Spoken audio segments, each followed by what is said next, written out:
Welcome to Street Knowledge with Chris Graham. Two big winners at the NASCAR race in Kansas this past weekend. I'm Chris Graham, joined by Rod Mullins. We're going to talk some NASCAR. And the obvious winner, Bubba Wallace, he won the race, his first win of the season, second win of his career. But also at the top of the standings now because of a third-place finish, Christopher Bell. So, Rod, take us into the race and how Wallace won and how Bell is now at the top of the standings. It was another wild and crazy race more than anything else, and it was a lot of tire attrition is what I will call it. The tires were wearing out pretty quick. Some of these teams only had maybe one, maybe two sets of tires left to go for the rest of the race. And, it came down to who's going to stay out there, who's going to be able to stay out there and not lose their car. I mean, Kevin Harvick had problems again. Kevin Harvick, it got knocked him down to the bottom pretty much of the standings. And then you had Kyle Busch that had trouble. And so you had a number of these drivers having some trouble. Eric Jones had trouble. Of course, he's not in the playoff search, but he, fresh off that win at Darlington, was looking for just another win to kind of secure him a little bit more in, a positive, if you want to call it, postseason, so to speak, and just be another feather in the cap for Petty Enterprises and GMS Racing. But, I think still what came down to was Bubba Wallace, and he stayed out there on the track, led 58 laps, and I'm just going to say it to the naysayers that are out there. If you think that Bubba Wallace is not that good of a driver, I'm sorry. I think he's in a car now. I think he's in the Kurt Busch car that was very capable of winning, I think, all the way through the season. And I think it was a great move on 2311 Motorsports to move him into that 45 car. I know a lot of people were left scratching their head and they're saying, well, if Kurt Busch is not in the playoff picture, why are they doing that? It's for ownership points. It's for car ownership points, and they're looking for those points that they need, and it'll help them even better at the end of the season because it's a big bonus for them. It's money is what it is coming from the manufacturer. But again, going back to Bubba Wallace, I just think he ran a good race there toward the very end, led 58 laps, did just a tremendous job. I'm tired of hearing all the people that have complained over and over and said, he really didn't win a race the last time. He won a rain-delayed race, and then they called the race, so to speak. And so there we have it. He gets his second win. He gets his first outright win. And so I think it's a plus for 2311 Motorsports. One of the fun things about NASCAR is that you're out there on the track, sometimes competing with guys who own your car. Oh yeah, that was the other one too. So yeah, he has to beat Denny Hamlin to the checkered flag, and Hamlin finishes second. But that's just one of those little fun things there. Hamlin, of course, in the playoff, and Bubba Wallace, second straight week that a non-playoff driver wins one of these playoff races. So we still haven't had anybody punch their ticket automatically through to the next round. That's a big deal out of this as well. Yeah, and we may very well see it at Bristol again this week because you don't know who's going to possibly pull this one off and win this one. And I really didn't expect Bubba Wallace to be able to pull this off at Kansas, although looking at the numbers, Kurt Busch, who won there in the earlier race this year, did quite well. And I don't think they changed anything major off of that car except to just kind of set it, tune it, tone it up to where it needed to be at for Kansas. And all he had to do, Bubba Wallace had to do, was just go out there and run that car, and that's what he did. He ran to win. The thing on Denny Hamlin, though, I thought it was interesting at the end of the race that Denny Hamlin said, was I going to go and block for him? Heck no, I'm not going to block for him. I'm in contention. I'm for playoff points. I'm going to run him down. I don't care. I'm going for the win. I need to go and get locked into this thing. So I know there were people that probably saying, Denny Hamlin kind of sandbagged a little bit till he could let his driver win.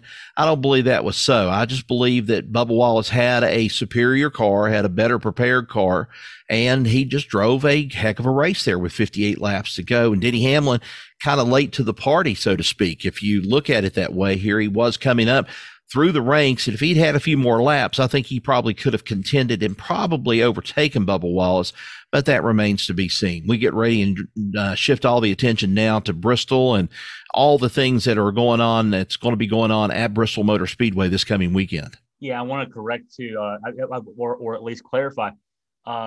I said no one has won to clinch their way into the next round, but right. Rebel, because of points, Mm-hmm. it has already been guaranteed a spot in the next Right. round. There's still 11 spots up for grabs. And you mentioned some of the guys who are on the other side of things right now.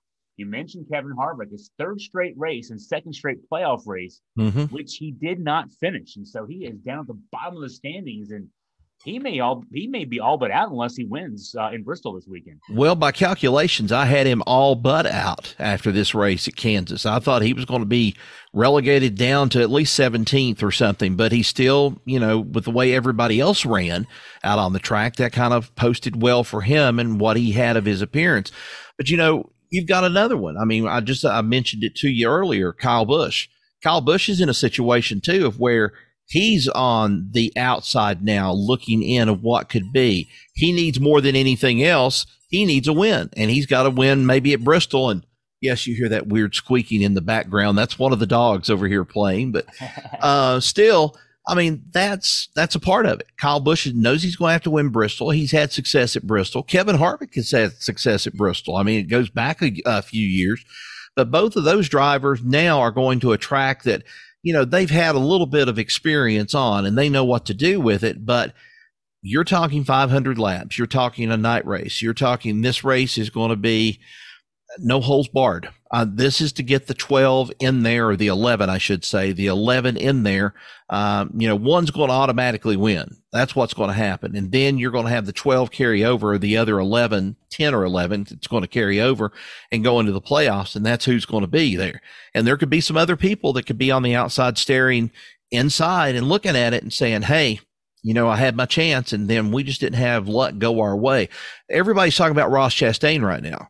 And Ross Chastain is the one that is having to change his driving style, so to speak. He's not being as aggressive, we'll say, as he was earlier in the season, which I think that kind of comes at a disadvantage. When you're in the playoffs and you need to be aggressive, now's the time. I think we saw that with Daniel Suarez and Christopher Bell, a little bit of some problems there I think at Darlington last week. They asked him if they were clear on the situation. Daniel Suarez was kind of like, oh, that's in the past. We'll go on and stuff. And Christopher Bell said, I've got to look in my rearview mirror. I just don't know when he's going to show up. But yeah, I don't like the way he raced me, and I don't like the way that, Daniel made a big deal out of this whole thing. So yeah, Ross Chastain has to at least have a good showing. He would like to have a good showing at Bristol. Daniel Suarez loves Bristol too. He loves it.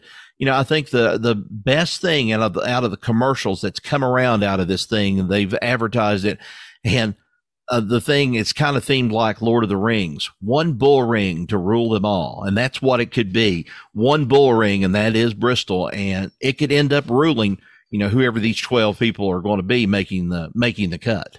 Before we get more into Bristol, you mentioned Kyle Busch. He's 13th in the standings now, so he will be on the outside looking in. He's only a couple points behind 12th.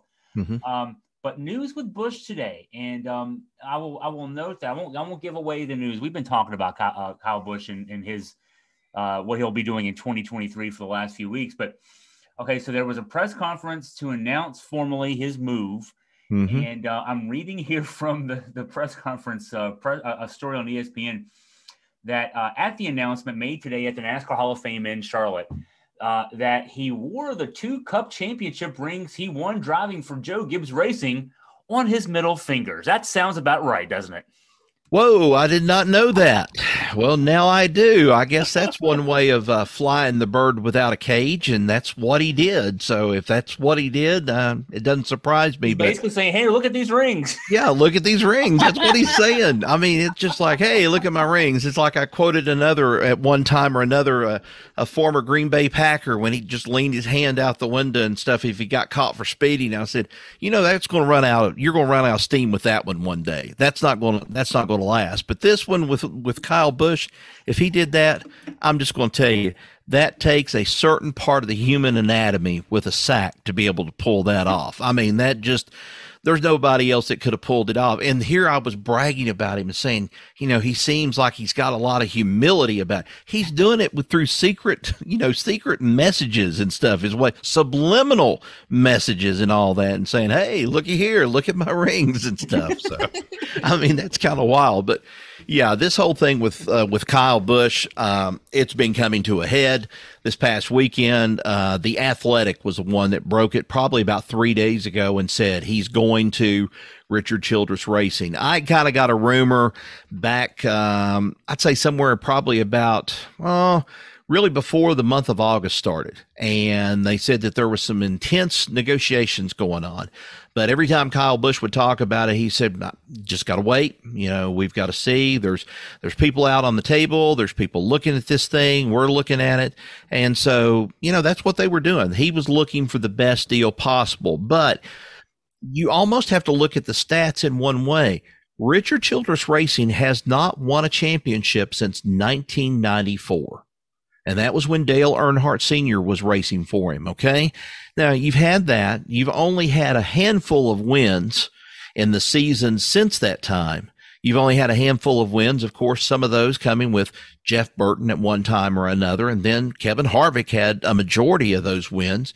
But then in that period of time, since I'd say in the last 5 to 10 years, they've been very few and far between. The only one that has showed some consistency here in the last little bit has been Tyler Reddick. And then to add insult to injury, we see the car of the preview today, and guess which car Kyle Busch is going to be driving? Yeah. The 8 car for next year. Yeah. So now he's going to be driving the 8 car. Does that mean that they go and they push Tyler Reddick to another car that they have that they've held on to from the charter?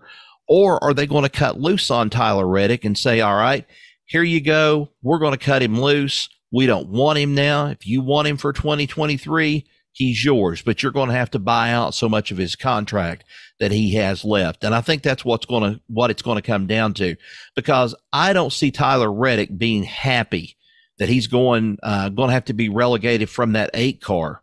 And they're putting him with the crew chief that has gotten him the win so far on the season. Yeah. You know, what's he going to do?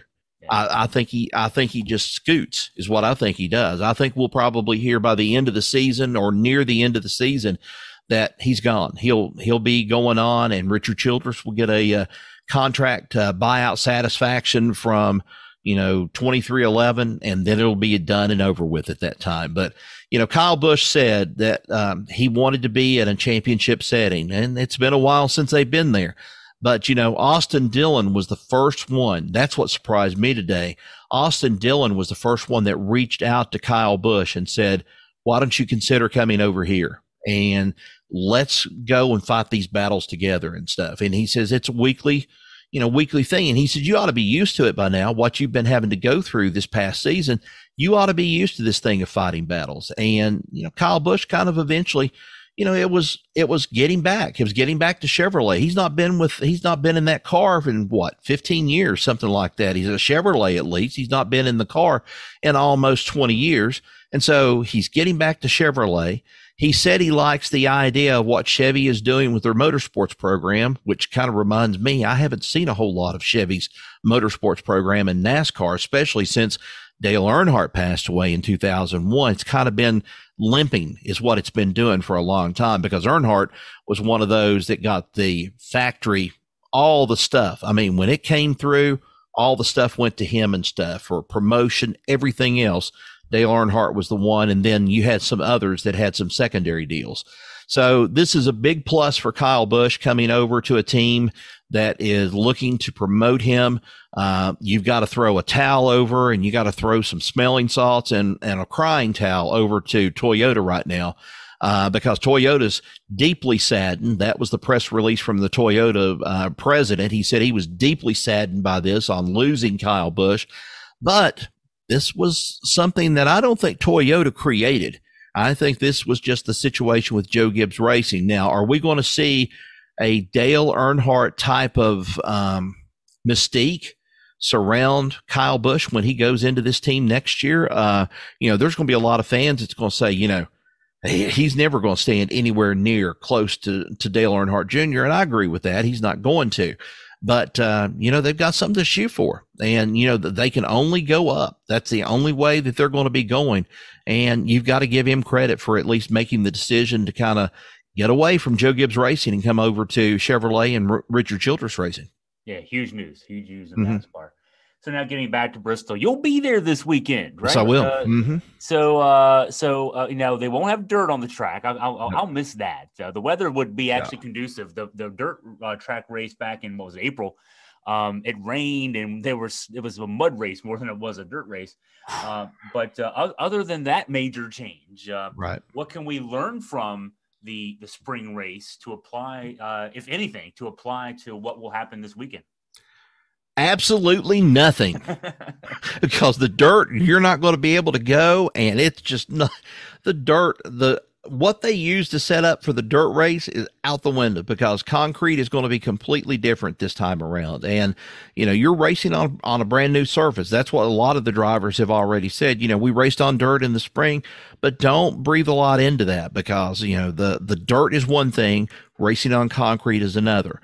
You're still going to have your racing purists out there that have complained and fussed ever since Bruton Smith and company took that little bit of that banking off up there at the top, that little edge, and now they've kind of covered it up with the way the safer barrier has stuck out. But it still makes for exciting racing, especially on the concrete. And I think this year, probably more so than last year or in years past, where this is the second year of a playoff race at Bristol. And I think that's going to be one strong bearing on this, of where we're going to see it's going to be some hot racing. And I say that when I say there's going to be hot tempers. There's going to be people that we might see another helmet slinging contest again, like what Tony Stewart did several years ago when he was racing at Bristol. You might see another Danica Patrick sling a helmet at somebody or point the middle finger at somebody as they're going around the track.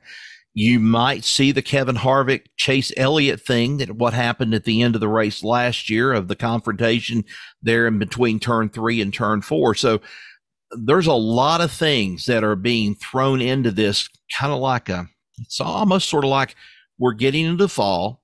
We're kind of like making soup, for example, and all this stuff is being thrown in. These ingredients are being thrown into this soup, and it's going to come out either spicy or it's going to come out dull.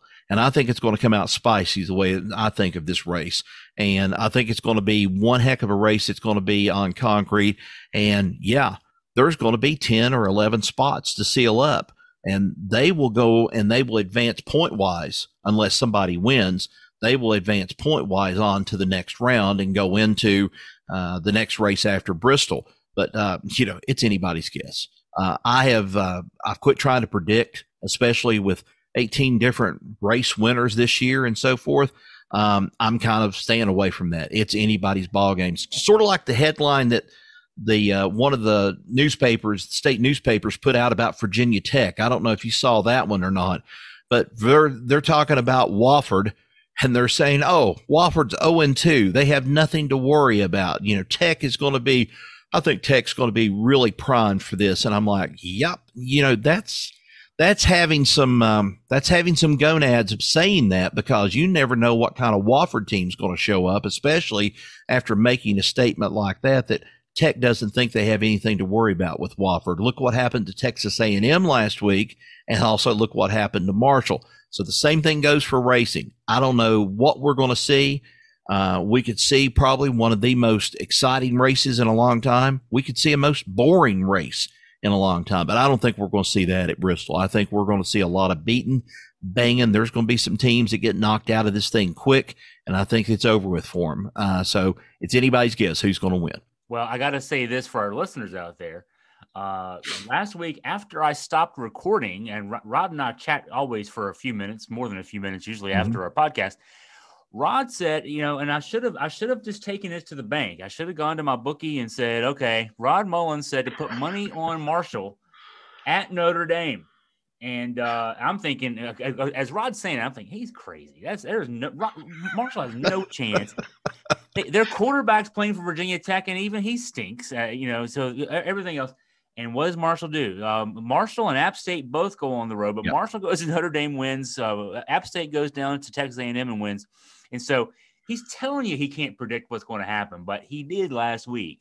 I can vouch for that. Well, I did. Now I have to say this too. I predicted a couple of races too, and I did. I eventually said I didn't say that he would win the Darlington race, but I said sooner or later Eric Jones is going to win a race. Well, he did end up winning a race, and he won at Darlington. But yeah, I don't know. I was just one of those things. I was kind of tossing it to the wind, so to speak. You know, I was just going to say, well, let's see. I think Marshall might catch him off guard. The one that really shocked me though was the App State Texas A&M. I was not expecting that. Well, not I wasn't in the expecting the win. I mean, I wouldn't. I'm not surprised by the win. But Yeah. what the score was 17-14. App State lost to Carolina 63-61 a week. I know. Yeah, that's So, the other one. So you know, them going down there and winning. You know, I could see them being competitive, but playing a very different game than they played against North Carolina. That was interesting. well, and you know the thing with Marshall and Notre Dame. I mean, you're playing at touchdown Jesus. I mean, you're looking there. The glass window is up there, and you've got the picture of Jesus there holding his arms out. Doesn't make any difference if you miss 3 or 4 field goals. It's always good to Jesus because it's at Notre Dame because he's shining down. But you know, it wasn't him exactly shining down on the Fighting Irish this time around. It was more the spirit of the Marshall 75, the ones that got in that plane crash back in 1970. I was only 5 years old when it happened, and I don't even remember it. But then when you watch We Are Marshall, and then you connect with friends that have gone to Marshall, and there's such a big deal over it, you know, you can believe that things are going to happen. You know, and the only other win that they had ever had was against Kansas State. Big, you know, against a big D1 team and stuff. Kansas State was, what were they? Were they like 6th or 8th or some 6th, I think, in the country? Notre Dame was 8th this time around, 8th with an 0-1 record. And somebody had put a comment on, and I told them, I said, I think Notre Dame's out of the poll this week. I think they're going to be out of the poll. Nobody's even going to be thinking about them because Notre Dame's got a rough road to hoe this year. I think the way it's going for them. So Notre Dame had played Ohio State so well the week before. That was a shocker. That's why that one shocked me more than anything else. Hey, I want to get for our listeners out there, most of whom probably are going to watch this race and watch most races on TV. You're going to be there at Bristol, there in Thunder Valley. What is a night race there like? What just describe the whole scene there. Oh my gosh, it is. You know, I have been to night races before at Bristol, but especially at playoff time, there is a feeling that it's just like no other. I mean, you just don't see anything like this. I think the closest probably I've come to this is probably Charlotte and the Coca-Cola 600 when they race on Memorial Day. But this is a lot of pomp, a lot of circumstance. This is, you know, a race that the atmosphere is electric. You know, there's tickets still available for the race. And, you know, people, if you don't go and get tickets now for this one, I think you're going to miss a good one. The atmosphere is just always totally electric there. You know, you're there in the infield. You see a lot of the big time, the big drivers. You see the car owners. You see a lot of the TV personalities. You'll see people like Caitlin Vincey that's on Fox. She's on the Fox NASCAR coverage on FS1. And she's there. I ran into her last year, and it was great meeting her for the first time. You just see a lot of tons of people there. Adam Alexander will be there. He'll be there for FS1's coverage of covering the race at Bristol, and they're always there to try to catch up on things and try to see what's going on. But you know, it's an electric atmosphere. I can't describe it any other way, but it's exciting. It's patriotic. You know, I just love it when the flyby. When they come over there, especially, it doesn't make any difference if it's a prop plane or if it's a jet plane. You have every hair on the back of your neck standing up when, you know, that jet goes over. And I was this way, and I was watching it on TV over the weekend, that B-2 bomber going over at Kansas. That was just unreal. When that thing went over and the sound, I could only imagine seeing that at Bristol. But it's just a race like no other. And some people will say it's a night race. So. I mean, no, it's a totally different experience, and especially at Bristol. And the way that the people down at Bristol play this thing up and they do it, oh man, they do a fantastic job with it. You know, the only thing that I wish is that the ticket prices, in a lot of cases, a lot of the races for that matter, not just Bristol, could be a little bit more affordable for everybody, and where everybody could get into the race and enjoy this race. You got people about parking. You've got people about, you're getting 156,000 people inside of a fishbowl. That's what they had when they had the Battle of Bristol and Tennessee and Virginia Tech. But there's just nothing else like it. I just love it when I'm there. And it's just, when you're walking there in the infield, you just feel like you're on another planet. You feel like you're in another world is the way you feel. Great description there, Rod. And so for our listeners out there, look for Rod's coverage this weekend coming up on AFP. He'll be there working late Saturday night into Sunday morning and getting us all the wrap up and the post race reactions from Bristol. Looking forward to it. I'm kind of jealous, but that's okay. I got college football this weekend, but not quite the level of going from 16 to 12 in the NASCAR playoff field. True. Well, we need to get you down here for a Bristol race, though. I mean, we need to get you down here and let you experience it. Like I said, there's no other race around. Even if we got you for the dirt race in the spring, I think you'd enjoy that too. I'm taking baseball season off next year from broadcasting, so that might leave it open for me to be able to do that. So we're going to work on that too. Well, Rod, as always, thank you for your time and your insight. I appreciate it, Chris. Thanks.